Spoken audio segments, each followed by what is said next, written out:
Hey, Mac, Delta Fish Go here. It's Friday, August 8th, something like that. Anyways, I'm pretty much done for this morning.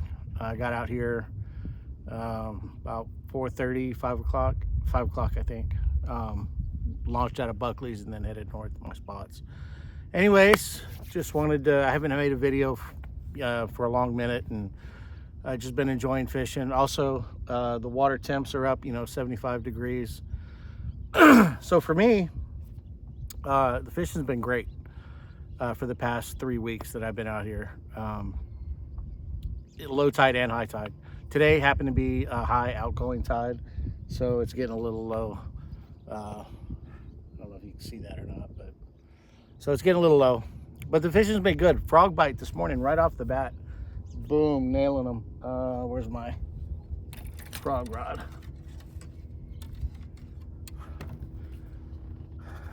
Mega Bass Cavacho, I think that is. Anyways, they were killing it this morning. What a fun morning to start off with. Not a slight little breeze, but primarily flat water, and just started hitting the toolies. And yeah, 6 right off the bat this morning with that.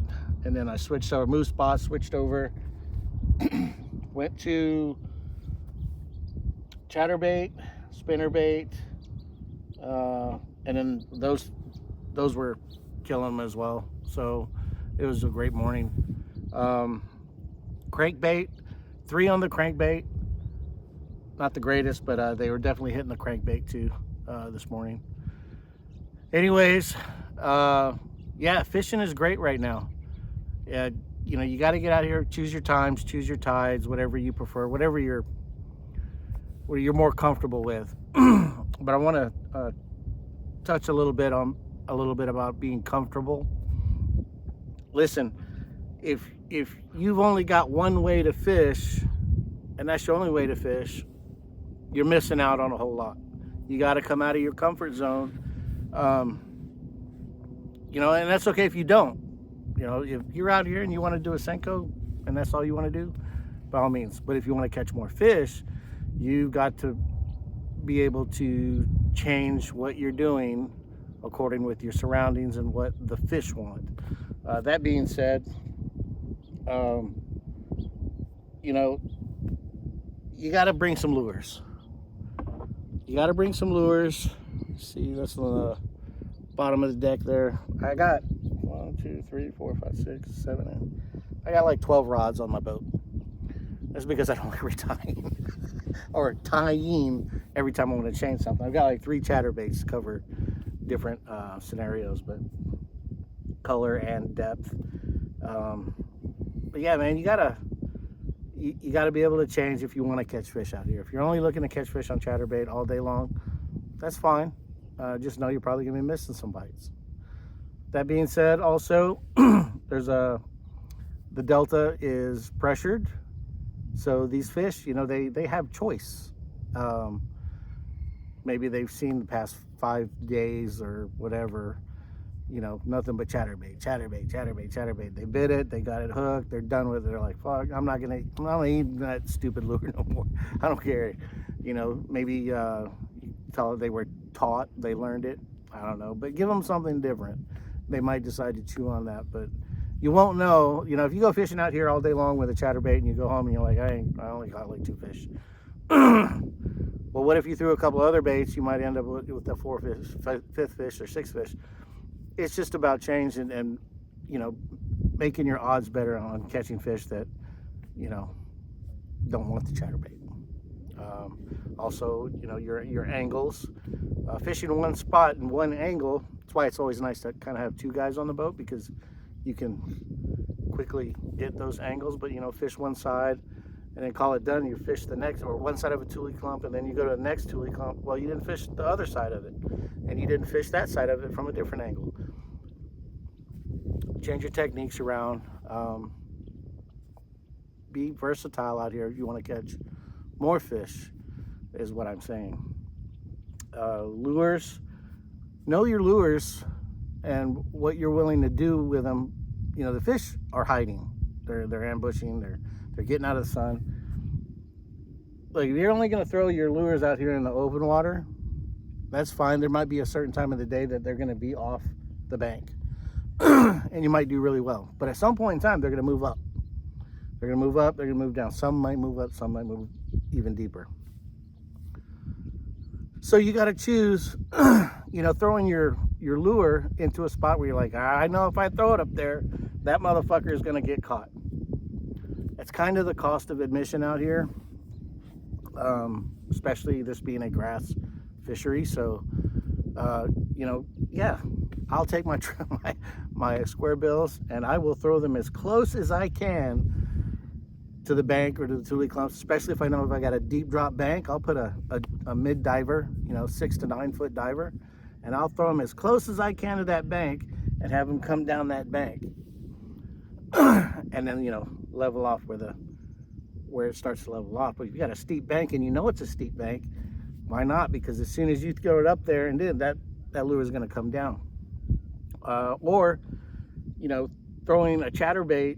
Chatterbait's only good for so much, and it does really good through, like, if you're on flats or an area where you got a bunch of clumped submerged, you want to hit those and bring them out. But if you want to throw it into the tules, and trust me, there's fish in the tules, you're better off probably with a swim jig.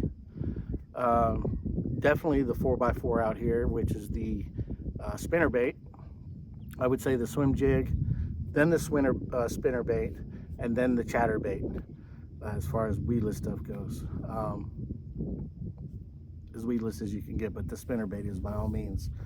I'd throw that up in some nasty shit. It just comes right through.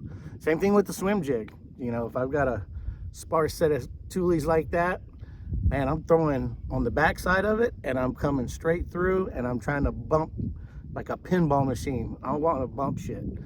That's me going in their house. If they're not gonna come out or they're just in there hiding, resting, whatever, I'm gonna go in there and piss them off. I want to see what's in there, how deep they are in there. And some of these fish that I've caught that are in here, yeah, you piss them off and it's a great bite coming out of there. But you're not gonna throw like a trebled hook lure, like a square bill, into it. You'll throw as close as you can to it and then come off of it or buy it. But yeah, just knowing your lures, what you can do. But there is a price of admission to pay if you want to really dig into a spot or spots, to be able to pull lures through it. You're going to get caught sometimes and you're going to get weeds on it. But you're also going to get a chance to catch that fish that you would otherwise never have a chance to, catching at all. So be versatile, learn some new lures if you haven't already, or don't be afraid to. A lot of guys out here, we love throwing the whopper plopper. We love throwing poppers, poppars.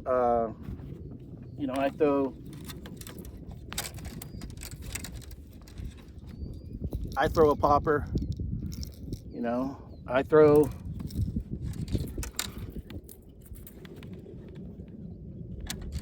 let's see, get this one out of here.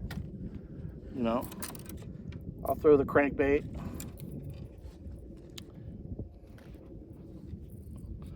I'll throw the crankbait out here. It was got a little muddier out in some of the spots I was out today, so the light was low, so I threw something a little brighter. But I was catching them on them right there.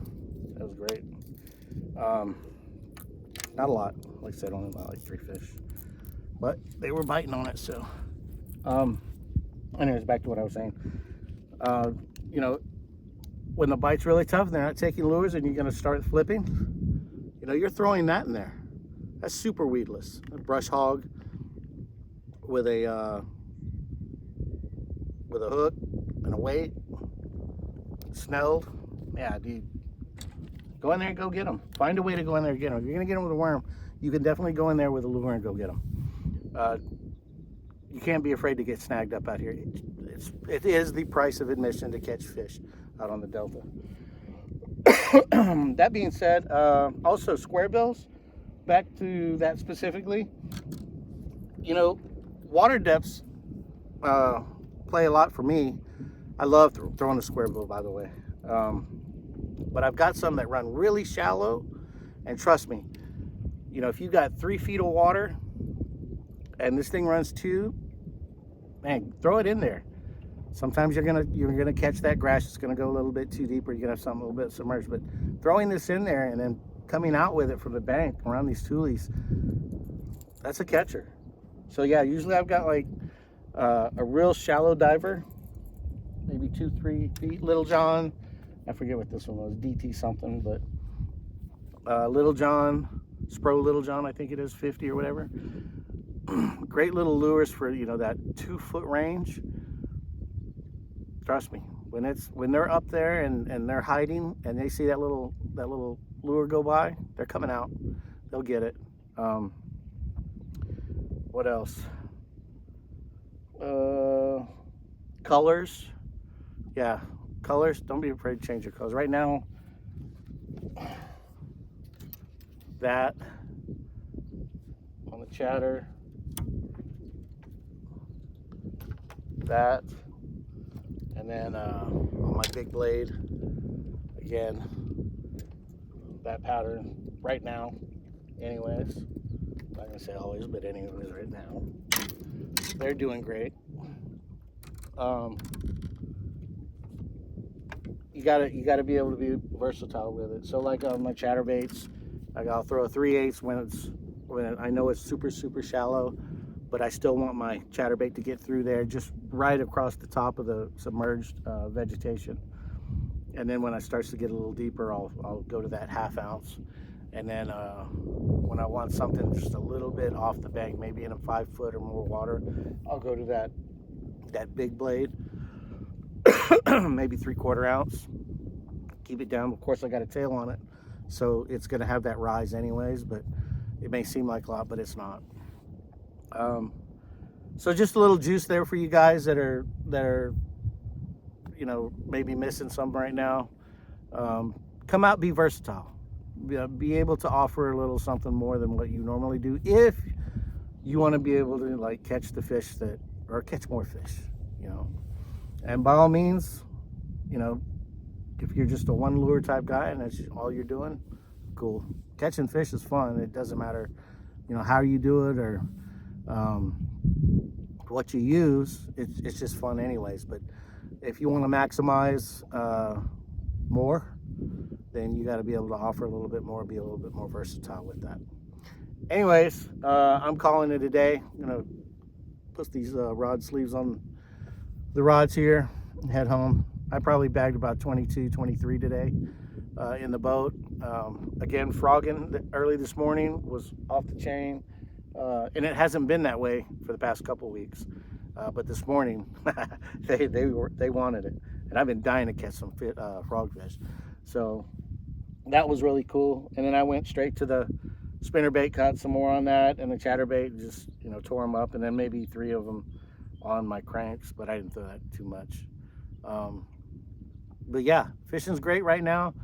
It's going to be hot for the next few days. I don't know what the tides are going to be, but I know that if you get out here early before the sun up, get to an area or a bank or, you know, a place that you want to try out, come out with an arsenal, you know, get a read for where you're at, wait for that first light to where you can see and go at it, have a blast. Yeah, it's going to get really hot too, so drink some water, bring water with you. You're going to stay out for the rest of the day. Like I said, I'm done. I don't even know what time it is right now. It's probably like 9 or 10 o'clock, but yeah, I'm done for the day before it starts getting hot, and then the pleasure boaters are going to come out here. So anyways, well, I hope this helps you for your weekend. I already posted up some pictures on my Facebook at Delta Fish Co. From this morning's catch, few from this morning's catches, and yeah, just a great way to start a Friday weekend and go into some hotter days. But if you're out here, enjoy. Good luck to you. If you like this video, hit the like, subscribe.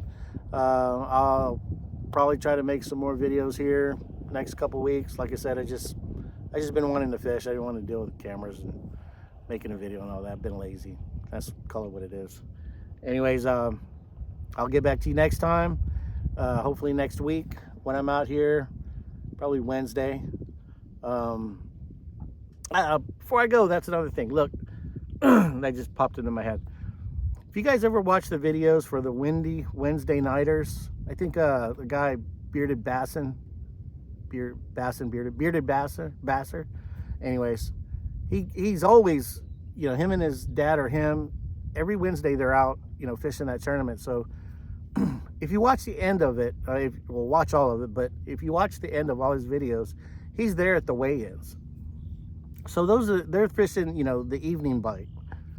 But their bags, you know, for two guys fishing for a few hours, they're pulling in anywhere from, you know, 10 on the average, maybe 10 to 20 pounds. But you're talking about in a couple of hours, 10 to 20 pounds between two guys. They're catching fish. So, you know, it's a matter of where they're going, obviously. But, you know, they're being versatile at what they're catching. They're not just out there worming, they're out there. And the fish are being caught. Every Wednesday night for the past 2 months, 3 months, they're catching fish. So that alone should be a maybe like a reference point for you to know that, hey, the fish are here.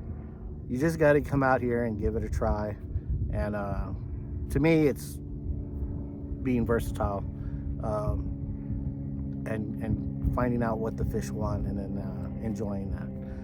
So anyways, just wanted to throw that in there, let you know, it's not dead out here. It's very much alive. There's plenty of fish to be caught. Yeah, so come on out, have a good time this weekend. For me, the bite was great today, and definitely satisfied. Got my fishing on for the weekend. Anyways, I'll get back at you next week. This is Mac, Delta Fish Co. We'll talk to you later.